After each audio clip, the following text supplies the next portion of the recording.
Unpacking the Word Whump. Hello, language enthusiasts.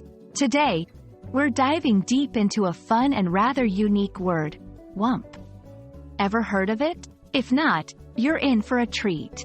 Let's explore what it means, how to use it, and where it might have originated from. Whump is a term that's often used in literature or conversation to describe a dull or muffled thudding sound. Think of the noise a heavy book makes when it falls on a soft carpet or a couch. That's a whump. It's one of those words in English that's pretty onomatopoeic, meaning the word itself sounds like what it describes. For many words, context is key, and whump is no exception. Here are a few examples to show you how it can be used in a sentence. 1. The cat jumped on the bed with a quiet whump. 2. After hours of trekking, he collapsed on the ground with a whump.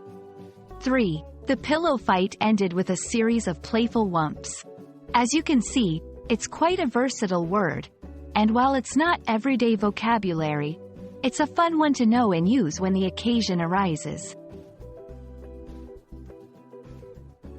The exact origins of the word whump are a bit murky. However, it's believed to be a variant or combination of whomp, which has a similar meaning. Such onomatopoeic words often arise from natural human reactions to sounds.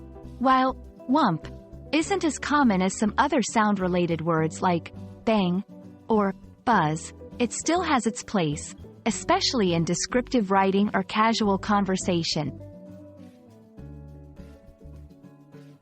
And that wraps up our exploration of the word whump. Hopefully, the next time you hear a soft thud in the distance, you'll smile and think of this word. Thanks for joining us in this linguistic journey. Remember, language is filled with fun and quirky words just waiting to be discovered. Happy learning!